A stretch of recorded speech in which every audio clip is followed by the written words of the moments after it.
Hey guys, Hayden Graham here.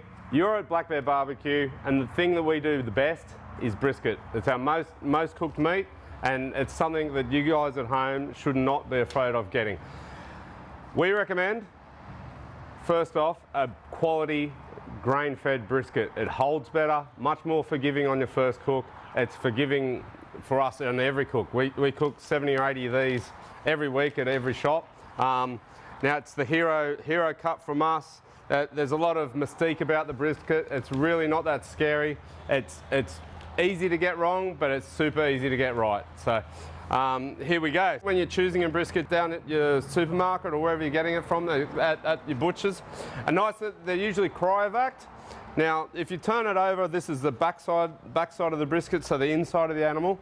If you have a look at the grain here, you can see a lot of marbling there, and that's your key to grain-fed brisket. It's fatty, it's absolutely beautiful, and it's the thing where flavour comes from. And if you're holding the brisket for a while after you're cooking it, this is what you need. The grass-fed stuff doesn't hold as well, and it's really a drier cut. So we prefer grain-fed every day. We don't use anything else, and Aussie beef is just so good. Look at this. Look at this. All right. So the brisket consists of two muscles. So one going this way and one going that way. So the flat is that way, and if you turn it over, you can see the direction of the grain.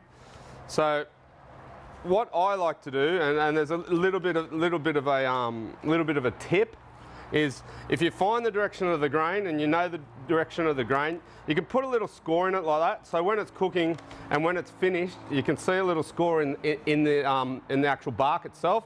And so if you cut directly 90 degrees to that, you get the tenderest good bite on the brisket. So it's easy for the person slicing it to get the slice totally wrong, which is a bit more chew, but when you're finished with the grain-fed brisket, there won't be any chew anyway. So here we go. The decal is the top bit, so the point end brisket, you get your lovely point end, burn ends out of it, or the comp guys have.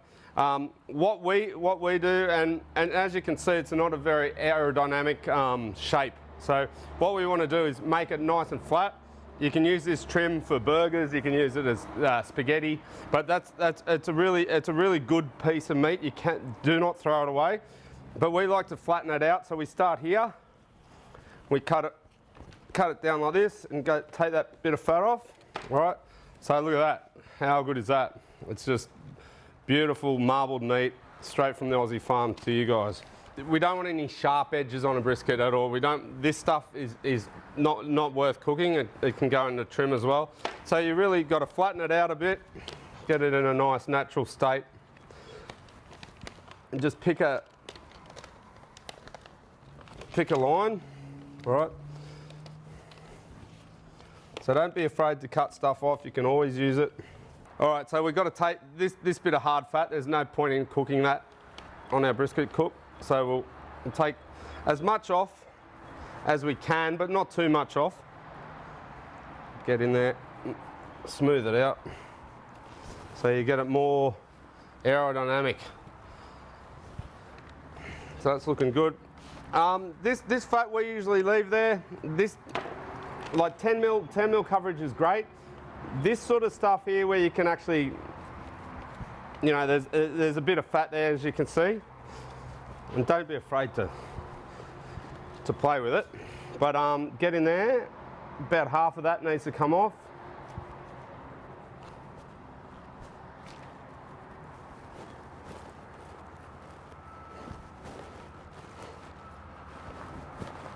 And the colder the brisket is, the easier it is to trim too. So this fat can be a bit hard to cut through when it's soft like this.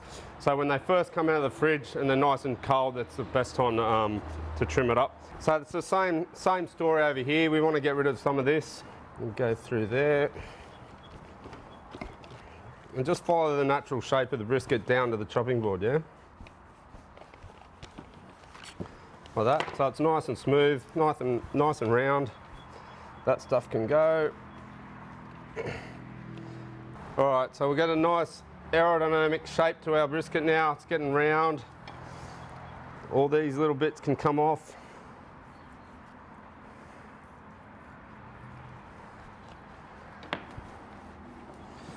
Now where the two muscles intersect, there's a nice big vascular gristly bit. Now, that's not really nice to serve up to people. We take that off. As you can see, it's just where the blood flow enters in between the two muscles. So you trim that up. Pretty happy with this. This skin can come off. That's fine.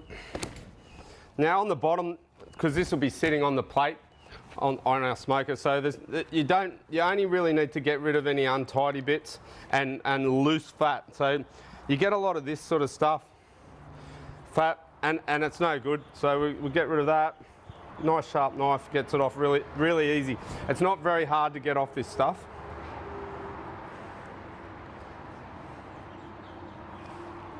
You can almost pick it off with your fingers. Again, we do about 40 or 50 in a day here, so we've only got about 5 minutes to trim a brisket up in reality, but you guys at home can spend as much time and go around and get everything off it. A competition level brisket's another thing altogether. You got to separate the two muscles, cook them separately. The guys are really good at doing this, and it's such a passionate sport these days. So this is brisket Black Bear style, grain fed, waiting to go on the smoker. It's pretty close to smooth enough for me. A little bit more off here. This really thick fat. It's not really. You got to have some fat. Don't get me wrong, but the stuff like this is a bit thick for me. And the stuff with skin on it. All right. So again, when I start season it from the bottom. We'll flip it over and have a nice spark on it. So what we're using on brisket, this is what we use day in, day out at Black Bear. It's our 70-30 rub, salt and pepper to the right spice levels. The grain is coarse enough to have that lovely bite. This is all we use. No, we don't have any binding agents. We don't use mustards, oils or anything like that. Let the meat speak for itself, I say. Nice and even.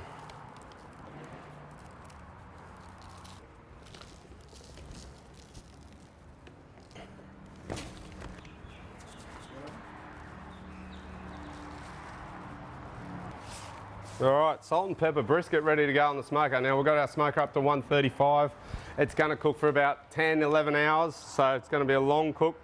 But it's all part of it. I wouldn't have it any other way. It's such a great thing to do, is to cook a brisket. And if you're cooking it for the first time for your family and friends, I promise you just keep it simple, salt and pepper, grain-fed Aussie brisket. You will not make a mistake. It'll treat you just fine. So this brisket we're going to be slicing for burgers. So we're going to smoke it just like the rest of the briskets. He'll be smoked for about 10, 11 hours. It'll come out, we'll do some beautiful slices, we'll make a killer burger, and it'll be something like you've never tasted before, I promise you.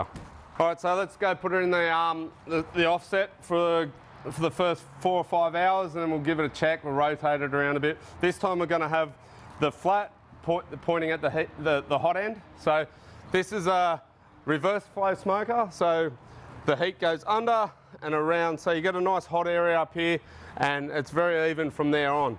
So there we go, we've got heaps of room in this. Now you don't need one of these smokers to cook a brisket. You can cook it in an oven if you want. You can cook it in a kettle barbecue. You can even cook it in its big brother up here, which holds 70 briskets at a time. I think the only way to cook brisket, and the only true way to cook brisket, is in an offset barbecue with burning sticks. It'll come out great. The bark will actually reward you, and you will not make a mistake. Going to wake up our brisket. It's been in there for about 10, 12 hours now. Brisket's really, it's a probing thing. So if it probes good, it's done. It's not, you can't set your clock to it. Brisket will tell you when it's ready, and I'm pretty sure this one's going to tell us it's ready. So it's been in the reverse offset smoker for 10 hours. And if you can see, if you can stick your probe in like this, it's basically a big bit of meat jelly ready to go. 95, 96. So I'm happy with that. We're going to bring it over and slice her up. And go. Right, so there you have it, some grain-fed Australian beef. Just perfect example of brisket. It's the way you want it. It's jelly. You can rest it. You should rest it for as long as you possibly can if you're cooking it at home. What we're going to do, I'm going to be a bit sneaky and I'm going to take the best bit straight out of the middle here, which is a mixture of the point and the flat, and we're going to make some super simple brisket sandwiches. Nice fresh brioche roll. I'm just going to place on the toaster, our type of toaster, and we'll just take some slices right now.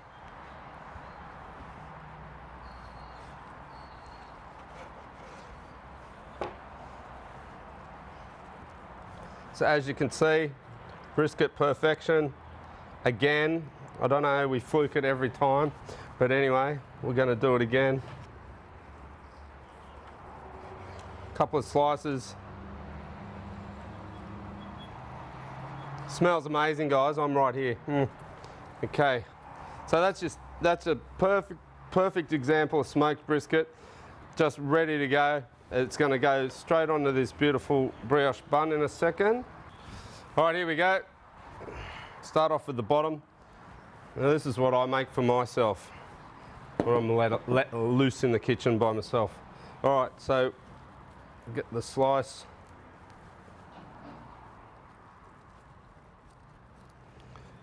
Rip it off there, put it across there. Now onion.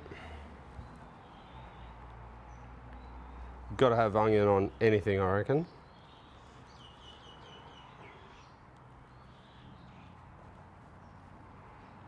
All right, need some aioli on top of this. Cabbage, purple and white cabbage. Spring onions.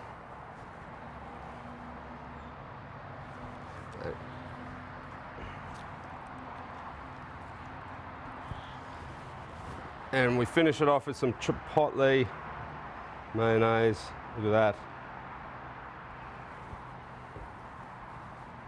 And that, my friends, is a brisket sandwich for the gods.